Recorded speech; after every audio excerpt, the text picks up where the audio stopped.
कि बहुत सारे देश है जो अमेरिका के सामने घुटने टेक देते हैं ट्रम्प साहब के सामने, लेकिन खामनेई साहब एक ऐसे नेता थे, फ्रीडम फाइटर थे, जो अपने वतन के लिए मर मिटना पसंद किया लेकिन झुकना पसंद नहीं किया। देखिए एक चीज मैं आपको बता दूं, ये तो शायद आप इस देश के इतिहास को नहीं पढ़ते।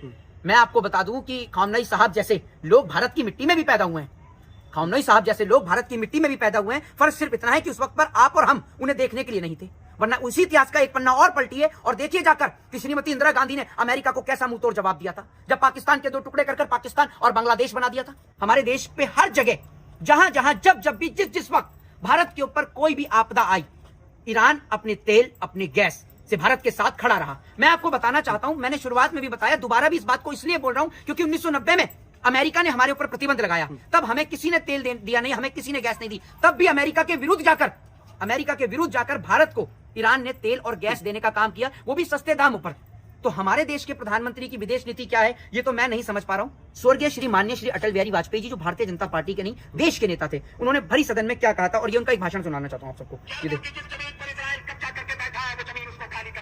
ये कहा जा रहा है जनता पार्टी की सरकार बन गई, अरबों का साथ नहीं देगी, इजराइल का साथ देगी। आदरणीय इमरान जी भाई इस स्थिति को स्पष्ट कर चुके हैं। गलतफहमी को दूर करने के लिए मैं कहना चाहता हूं कि हम हर एक प्रश्न को गुण और हकूर के आधार पर देखेंगे, लेकिन मध्य पूर्व के बारे में यह स्थिति साफ है कि अरबों की जिस जमीन पर इजराइल कब्जा करके बैठा है, वो जमीन उसको खाली करना होगी। में पर कच्चा तेल जो है वो उपलब्ध कराया, जिसके तहत हमारा जो रुपया है वो विदेशी मुद्रा जो है वो हमारी बची, विदेशी मुद्रा की बचत हुई, भारतीय जो रुपया है वो मजबूत हुआ।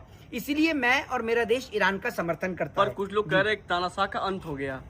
देखिए, आप कैसे ईरान को तानाशाह कह सकते हैं? तानाशाह तो इस देश के अंदर एक ही पैदा हुआ, आपने देखा एडोल्फ हिटलर, जर्मनी का वो तानाशाह। आप मुझे बताइए ना, इस देश के अंदर वो आयतुल्लाह खामनेई साहब किस तरीके से तानाशाह हो सकते हैं, और भारत के लोग कैसे और किस प्रकार उन्हें तानाशाह कह सकते हैं? मुझे आप ये बताइए। मैं एक बात कहना चाहूंगा कि मैंने अपने दौर के अंदर भगत सिंह को तो नहीं देखा, लेकिन आयतुल्लाह खामनेई साहब को देखा, जिनके जिस तरीके से हम किस्से सिर्फ किताबों में पढ़ा करते थे ना, वो किस्से आज हमने अपनी आंखों से देखे। वो अमेरिका जो किसी से नहीं डरता, किसी के आगे नहीं झुकता, दोनों परमाणु वाले देश, एक और अमेरिका तो दूसरी और इजराइल, और ईरान अकेला, फिर भी वो झुका नहीं। चाहे फिलिस्तीन के अंदर मासूम बच्चों पर जब जुल्म ढाया जा रहा था, उस वक्त पर भी ईरान आगे आया।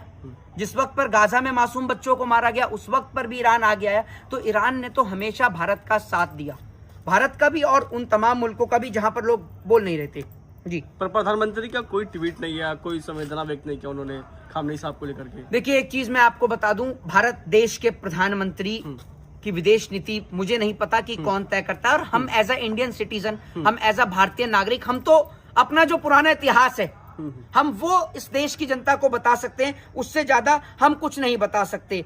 चाहे वो गाजा का मुद्दा हो, चाहे फिर वो फिलिस्तीन का मुद्दा हो, भारत तो हमेशा से जो है वो फिलिस्तीन के साथ खड़ा रहा। भारत ने तो कभी इजराइल का साथ दिया ही नहीं, क्योंकि जब हमने अभी हाल ही में हमने, आपने देखा ऑपरेशन सिंदूर किया, फिर उससे पहले हमने पहलगांव में जिस तरीके से हमारे देश में घटना हुई, पुलवामा का अटैक हो, हमारे साथ कौन खड़ा था?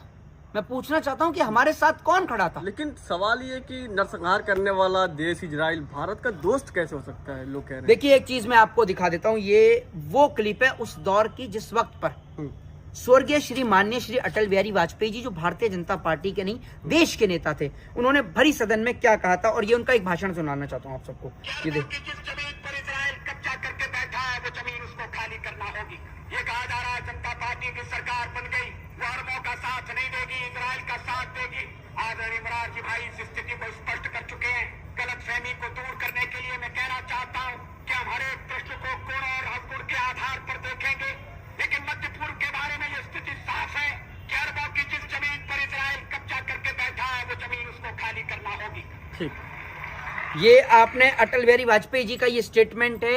अटल बिहारी वाजपेयी कह रहे हैं कि अरबियों की जिस जमीन पर इजराइल कब्जा करके बैठा है वो उसको खाली करनी होगी।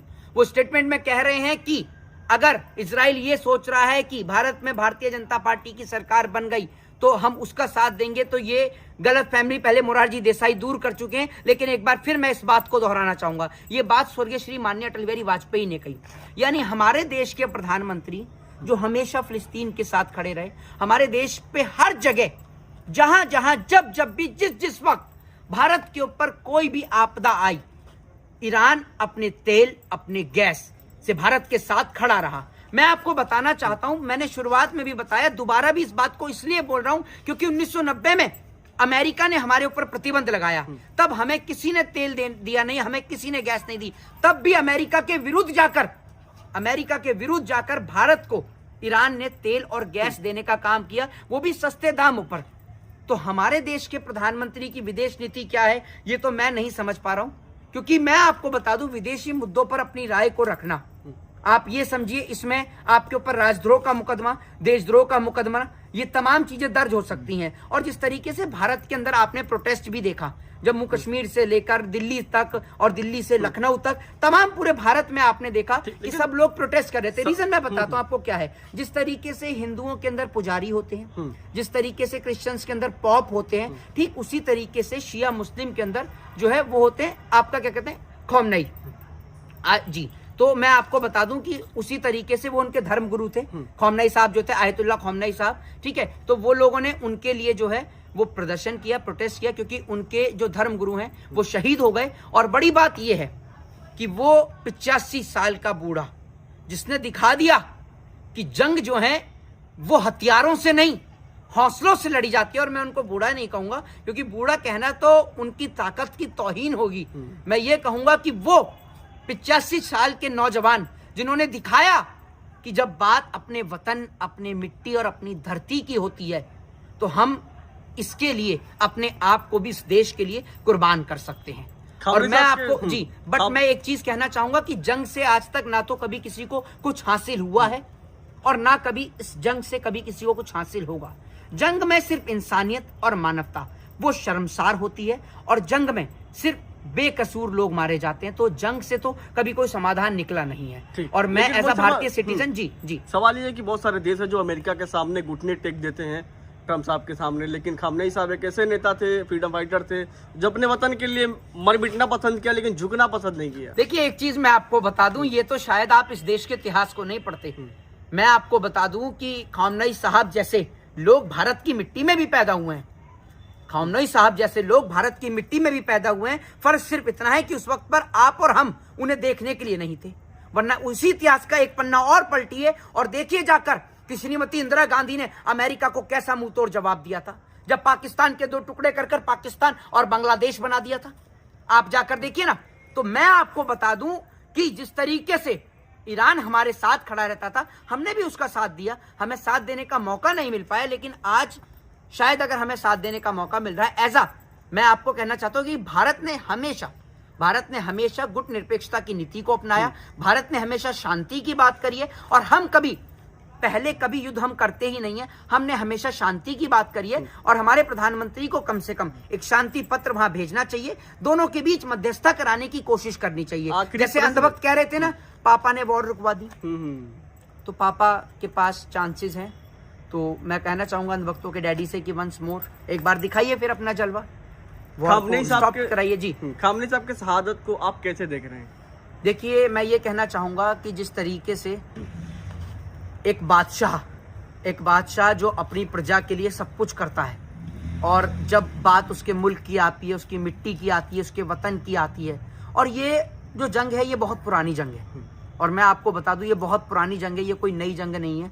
ये जंग को तो सिर्फ एक तौर पर दिखा दिया गया है कि परमाणु के लिए, असल मुद्दे पूरे देश दुनिया जानती है कि किसके लिए ये जंग है और किस चीज के लिए जंग है। और बड़ी बात ये है कि फिलिस्तीन में, गाजा में जब बच्चों को मारा जा रहा था, तो मैं एक ही चीज कहना चाहूंगा कि इतनी सारी मुस्लिम कंट्रीज हैं, सब चुप और मौन थी, खामोश थी, सब चुप मौन खामोश थी, कोई नहीं बोल रहा था। उस वक्त पर ईरान आगे आया, और ईरान की वजह से ही आज फिलिस्तीन में शांति का माहौल है, फिलिस्तीन में शांति है। बट आज ईरान ने जो लड़ाई ली, आज ईरान अकेला पड़ गया, उसके साथ कोई नहीं है। जय हिंद, जय संविधान।